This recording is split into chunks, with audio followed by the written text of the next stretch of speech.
মোদির গ্যারান্টি আর দিদির ওয়ারেন্টি আমরা বুঝতেই পারছি।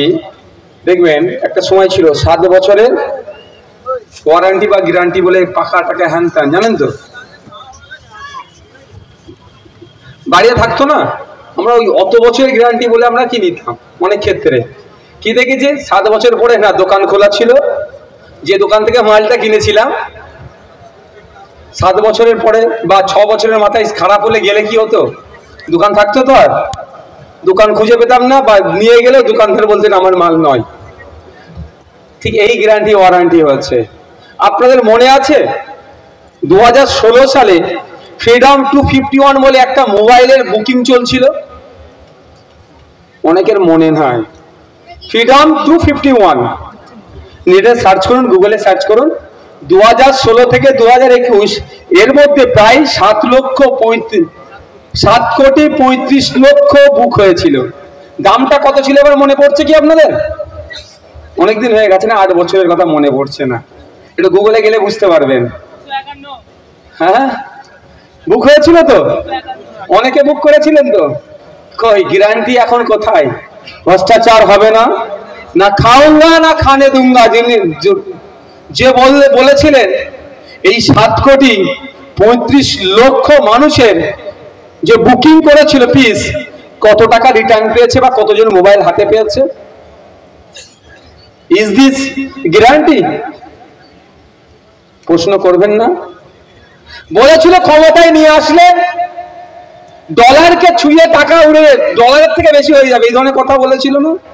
লেটেস্ট গুগলে গিয়ে সার্চ করে দেখুন, এশিয়াতে যে সমস্ত রাজ্য দেশগুলো আছে টপ 10টা দেশের টাকার বা কারেন্সির যে গুণগত মান তার থেকে নিচে আমরা চলে গিয়েছি। সম্ভবত 21-22-এ আছি। 23টা কান্ট্রির মধ্যে আমরা 21-22-এর দিকে আছি, সেটাও ফেল করেছে।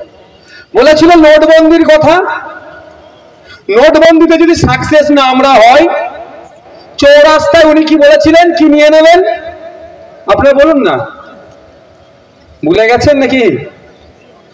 চৌরাস্তায় বলেছিল দিয়ে টাঙিয়ে টেঙে। কিছু নোটবন্দির ফলে লাভ হয়েছে না লস হয়েছে? আপনাদের এলাকায় লেদের কাজ সব থেকে বেশি হয়তো ভাই, মানে এই এলাকাটাতে লেদের যারা কাজ করে তাদেরকে জিজ্ঞাসা করুন তো, এখন কাজ বেশি করতে হচ্ছে, কামাই কম হচ্ছে। যিনি বলেছিলেন যার গ্যারান্টিকে আমরা আর ভরসা করতে পারছি না, আর ভরসাও করবো না, যে ক্ষমতায় আসলে বিদেশে যে সমস্ত কালো টাকা আমাদের গিয়েছে ফিরিয়ে নিয়ে এসে 15 লক্ষ টাকা করে অ্যাকাউন্টে দেবে। 15 পয়সা তো আসেনি, উল্টে কি দেখেছি, আপনার আমার এই দেশ থেকে আপনার আমার পূর্বপুরুষের লড়াই আত্মবলিদান, এই শ্রীরামপুরে বীর যোদ্ধা শহীদ গোপীনাথ সাহা, যিনি 20 বছর বয়স পার করেননি, 20-র আগেই দেশের জন্য জীবন দিয়েছেন, সেই শ্রীরামপুরের তিনি নাম সারা দেশের নামকে উজ্জ্বল করেছেন, ব্রিটিশদের বিরুদ্ধে লড়াই করে জীবনকে উৎসর্গ করেছিলেন। সেই শহীদ গোপীনাথ সাহারও কিন্তু আত্মত্যাগের সম্মানীরা দিল না। কি দেখলাম, এই দেশ থেকে ঋণ খিলাপির সংখ্যা বেড়ে গেল। এই 10 বছরে আরো কয়েকশো গুণ বেশি টাকা বিদেশে চলে গেল। তাহলে গ্যারান্টি আর থাকলো? আর যিনি ওয়ারেন্টি দিচ্ছেন একটা একটা করে বললে সারা রাত পার হয়ে যাবে। তিনি কি ধরনের ওয়ারেন্টি দেন, তার ওয়ারেন্টির কতটা যুক্তি আছে তার আমি একটা উদাহরণ দেবো, না দুটো দেবো, একটা দিলে হবে না।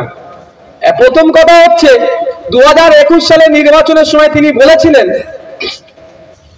নন্দীগ্রামে নাকি তার উপরে কেউ হামলা করেছিল, তার পায়ে নাকি চোট হয়েছিল, পায়ে প্লাস্টার করে সারা ভোটের সময় তিনি হুইল চেয়ারে ঘুরলেন, মানুষের সিম্প্যাথি নিলেন, ভোট মানুষ দিল। কি গণনা কেন্দ্রে চুরি হয়েছে আর নতুন করে বলবো না আমি, কিন্তু দিনের শেষে তাদের হাতে বেশি সার্টিফিকেট আছে, তারা সরকার গঠন করেছিল। আজকে 2.5 থেকে 3 বছর হতে চলেছে, কে তাকে ধাক্কাটা মারলো? আমাদের রাজ্যের মুখ্যমন্ত্রী যিনি জেড প্লাসের উপরে সিকিউরিটি নিয়ে ঘোরেন, কে তার উপরে হামলা চালিয়েছিল, কে তার প্রাণ কেড়ে নিতে চেয়েছিল, এখনো আমরা জানতে পারলাম না। তিনি আমাদেরকে নাকি আবার ওয়ারেন্টি দিচ্ছেন, বা তার দল ওয়ারেন্টি, তার ওয়ারেন্টি বিশ্বাস করতে হবে। কদিন আগে দেখছিলাম 200 স্পিডে নাকি একটা গাড়ি এসে ধাই করে তাকে ধাক্কা মারতে চাইছিল, কপালে লেগে গিয়েছিল। আমার কারো অ্যাক্সিডেন্ট নিয়ে আমি খিল্লি করব না, কি তার নাকি ড্যাশবোর্ড গাড়ির খুলে কপাল লেগে ফেটে গিয়েছে। ভাই, আমাদের অত দামি গাড়ি না থাকলেও গাড়ি সম্পর্কে একটু আধটু আমাদের আইডিয়া আছে। টয়োটার গাড়ি সম্ভবত ফরচুনার ছিল, ওখানকার কোন এমএলএর গাড়িতে উনি ছিলেন। ফরচুনার কোম্পানি কিন্তু এই ভিডিওটা যদি ইংলিশে ট্রান্সলেট করে বা তাদের লোকাল ল্যাঙ্গুয়েজে ট্রান্সলেট করে যদি তারা এমডির কাছে পৌঁছে যায় বা সিইও এর কাছে পৌঁছে যায়, তারা কিন্তু দেখে ভয় পেয়ে যাবে যে ডুপ্লিকেট ফরচুনার ওয়েস্ট বেঙ্গলে ঘুরছে নাকি। কারণ ফরচুনার গাড়ি মাঝে মধ্যে আমরা চেপেছি, সবসময় চাপিনি। তো ওর যত ওই রকম অ্যাক্সিডেন্ট হয়নি যে ফরচুনারের ড্যাশবোর্ড খুলে এসে কপালে লাগবে। ড্যাশবোর্ড খুলে আসার আগে ফরচুনার সব এই ধরনের হেভিওয়েট গাড়িগুলো, যেগুলো বেশি দামি গাড়ি আছে, তার কি বেলুন, মানে পাতি ভাষায় বলছি বেলুন আসবে, খুলে মাথাটা বেলুনে যে লাগবে। তাহলে ডুপ্লিকেট ফরচুনার উনি চেপে ঘুরছিলেন। তাহলে উনি একজন রাজ্যের মুখ্যমন্ত্রী হয়ে ডুপ্লিকেট ফরচুনারের চাপচের জবাব দিয়ে ওনাকে করতে হবে। আর অন্যটাই তিনি অসত্য কথা বলেছেন, সেটাও ছেড়ে দিলাম। কোন গাড়ি এসে তাকে ধাক্কা মারতে যাচ্ছিল, সেই গাড়িকে অ্যারেস্ট করা দরকার ছিল তো ভাই, তার ড্রাইভারকে অ্যারেস্ট করা দরকার ছিল তো। আমার নামে মিথ্যা মামলা হয়েছিল, আমাকে থানায় ডেকেছিল, আমার ড্রাইভার নাকি কাকে ধাক্কা মেরে দিচ্ছিল, আমার কি দোষ ছিল ভাই? আমাকে ডেকেছিল, আমিও গিয়েছিলাম। তাহলে মুখ্যমন্ত্রী, রাজ্যের যিনি অভিভাবিকা, তার গাড়ির সাথে যে করছে এরকম অন্যায়, তাকে তো অ্যারেস্ট করা দরকার ছিল, খুঁজে পেলাম না। তৃতীয়তে আসি, একটা না বললে নয়। কদিন আগে দেখলেন না, কপাল ফেটে রক্ত বার হচ্ছিল, আমাকে ময়া লেগেছে। এইটা কিন্তু সত্যি কপাল ফাটা ছিল, বাকিগুলো অসত্য আমার কাছে, এটা কিন্তু সত্য। আসিলেন তিনি হসপিটালের বেডে, তার ছবি তুলে ফেসবুকে চলে গেল। কিন্তু আপনারা বলুন, আমরা পাড়াগাঁয়ের মানুষ, আমরা কম ওনাদের থেকে সত্যি সচেতন। আমাদের মাথা ফাটা, হাত ফাত পেটে গেলে বা সাপে কামড়ালে আমরা কি করি? বলে আগে নাকি দড়ি বাঁধো।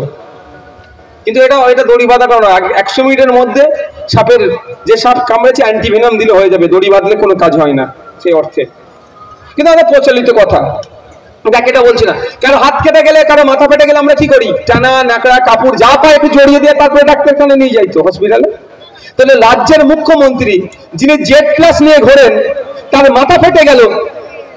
জেড প্লাসের সাথে মনে রাখবেন, আপনাদের জানিয়ে রাখি, এই যে কথাগুলো বলে যাচ্ছি, নিশ্চিত আগামী দিনে কল্যাণবাবু বর্গেছিয়াতে প্রোগ্রাম করবে, তার কাজ হবে আমার কথাগুলোতে একটা একটা কাটা, তারপরে লোকের কাছ থেকে ভোট চাওয়া। ওই যে সত্যি কথা বলতে জানেন, যে কথাগুলো বলছেন যুক্তি দিয়ে কেটে যাবেন। জেড প্লাস সিকিউরিটি থাকলে তার সাথে ডাক্তার থাকবেই থাকবে। আমার জেড প্লাস নয়, আমার যে ক্যাটাগরি, আমার কি রোগ, হ্যান ত্যান, আমার যিনি পিএসও আছে সব জানে। কারণ কি, তৎক্ষণিক যদি আমার কিছু হয়ে যায়, যদি আপনাদের দোয়া আশীর্বাদ আমার ওইসব কিছু নাই, তাহলে কি ওষুধটা তো এনাদেরকে দিতে হবে না? কিছু নিয়মিত ওষুধ খাই বা কোনো নেশা আছে না আছে, টোটালটা জানাতে হবে পিএসও কে। যিনি জেড প্লাস নিয়ে ঘোরেন, তাকে ডাক্তার সবসময় তার কাছে থাকবে একটা করে। দেখবেন মমতা ব্যানার্জি যখন কোনো ট্যুরে যায়, দেখবেন একটা অ্যাম্বুলেন্স থাকে, এটা নিয়ম জেড প্লাসের। তো মমতা ব্যানার্জি ডাকে ভাইপোর তো অভাব নেই ওনার, আরো বেশি ভাইপো হোক। আমরা ওনার ভাইপো হতে পারলাম না, তো মানুষ ভাইপো হতে পারলাম না, আমাদেরকেও কবে উনি ভাইপো বলে গ্রহণ করবে সেটাই দেখার বিষয়। উনার এক ভাইপোর বিয়ে ছিল কোথায়? পাহাড়ে। আপনারা দেখেছেন, সমালোচনা হয়েছিল, প্রায় 130টা নাকি ডক্টর নিয়ে গিয়েছিল, শিশু ডাক্তার থেকে শুরু করে বড়দের ডাক্তার পর্যন্ত, আরো অনেক রোগের ডাক্তার হতে নিয়ে গেছিল, যাকে ওই প্রসঙ্গে আমি যাচ্ছি না। তো ডাক্তার মাস্ট। তাহলে দিদিমণি যখন আমাদের রাজ্যের মাননীয়া, তিনি যখন, এটা শুনতে কারো অসুবিধা লাগছে ভাই? আরে কাদের অসুবিধা লাগছে হাত তুলুন তো, কারো অসুবিধা লাগছে না তো? ঠিক আছে, তাহলে শুনে রাখুন, কাজ দেবে আপনাদের। ওই শুধু রাতের অন্ধকারে বলবে কাকে কান নিয়ে চলে যাচ্ছে, কাকের দিকে তাকালে হবে না, কানের দিকে তাকাতে হবে।